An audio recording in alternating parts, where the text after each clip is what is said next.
So Donald Trump's quote-unquote racist rant, and why I believe it was a brilliant strategic move on his part, coming up.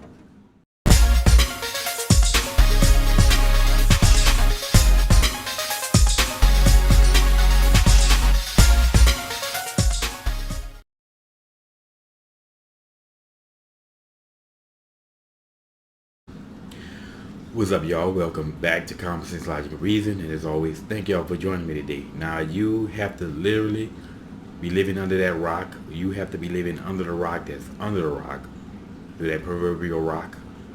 If you are not aware of this, this whole viral situation with Donald Trump, right? And his quote-unquote racist rant, it is, and it's centered around four females who are being called the squad. And these are four females of quote-unquote color, but as I've always said, there's no such thing as a person without color, because white is a color. But these four females in congressmen, are out there crying about white supremacy, racism, oppression, how bad America is, right? And it's amazing how America is so racist and so oppressive that they were able to rise to the ranks of leadership, in Congress. Of course, the squad is being led by OAC, right? And you have Ilhan Omar, who's from Somalia, and she became a congressman, something that she wouldn't be able to do in Somalia, but she's crying and complaining about America. The other two women, I don't know who they are, couldn't care less, couldn't give a damn. But Trump basically said that, with all their complaining and crying and complaining about America, how bad America is, he just simply brought out that old mantra, that old saying, America, love it or leave it. It had nothing to do with race, had nothing to do with skin shade, just simply saying to anyone, if you think that America's so bad, you know where the front door is, you're free to leave whenever you want. And make room for people who want to be here. I would rather have immigrants that want to be in America, who appreciate everything that America has to offer, than spoiled people who've never seen oppression a day in their life. But Trump just simply said, hey, America, love it or leave it. And the left has come unglued, as usual, call them racist, surprise, surprise. But I'm going to talk about why I believe this was a brilliant move on this part, and basically for three reasons. The first reason being, political correctness. Now, Trump has been dismantling political correctness since he was a front runner. And I've always said about political correctness, the best way to deal with it is simply not give a crap, not giving a damn. If you don't give a crap about political correctness, it has no power over you. And really, truly, the only power that political correctness has is that people believe it has power and they respond to it. Beyond that, that's it. It is really powerless. And I liken political correctness to the movie The Planet of the Apes. And I'm talking about the original series, the part 2 movie that came out. If you saw this movie, you know that there was these people, who were hideously deformed, living in this compound, worshiping a nuclear weapon. Right? And these people were completely defenseless. The only defense that they had from the apes was that fake fire, and they had this mental telepathy, mental ability to basically convince the apes that there was this fire, and every time they would approach the compound, they would make this fire appear in the ape's mind, even though it wasn't real, and it would keep them at bay. But once the fire didn't work anymore, and it didn't keep the apes at bay, they pretty much were overrun. They were defenseless. So this is what political correctness is. It really is powerless. And the only power that really political correctness has is people falling for it, right? And responding to it. You don't respond to political correctness, you don't give a damn, it's powerless. And that's what Trump has been doing since he was a Republican frontrunner, right? He tweets, he says what he speaks his word, he speaks his mind, says what he says, means what he says, and he doesn't let no one dictate his words, tell him what he can and can't say. But it's amazing how these leftists, right, snowflakes, are always calling people Nazis, but they want to control speech like the Nazis.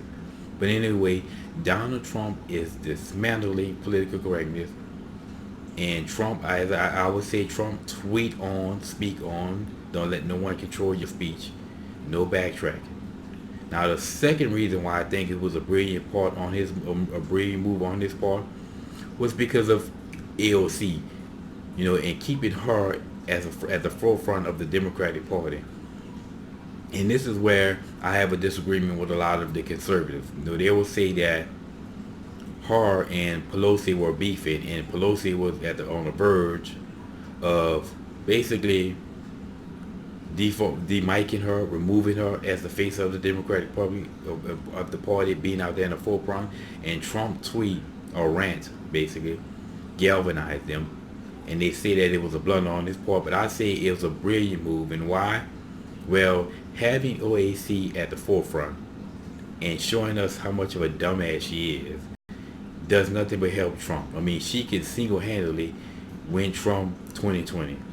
And as L.B. Johnson said about black people, having her there is as long as we can, and we won't have to worry about seeing a Democratic president for the next 200 years. That's how idiotic this woman is, and why I like having her to the forefront. And if him making that quote-unquote racist rant, which wasn't racist, if it means it galvanizes the Democratic Party and keeps AOC at the forefront, brilliant move on his part.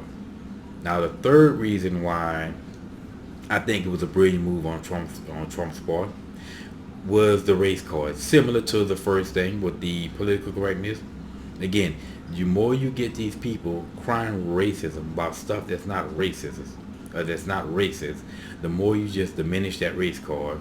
And as people start to cry race, you're like, yeah, right, So I always say with these people, have these people ever read the story of the boy who cried wolf? I mean, if you keep crying wolf all the damn time, when the real wolf shows up, no one's gonna believe them.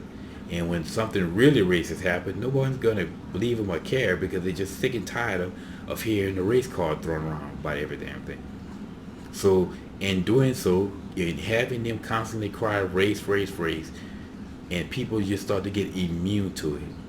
So you are just eroding, dismantling that race card, and it's about time, because you deal with the race card the same way you deal with political correctness, by not giving a damn. So this is why I think, again, that rant from Trump, him saying, hey, America, love it or leave it, saying something that so many Americans, I'd probably say most Americans, are saying themselves, because I mean, so many people just get fed up with all this anti-America, America bad nonsense, when you have people sneaking into the damn country. I've always said, you take what people say, throw that crap out the window, and look at what they do. In this land, we live in a land where people are trying to get to, and they will sneak into, all right, while no one's trying to leave it. And that tells me everything you need to know about America.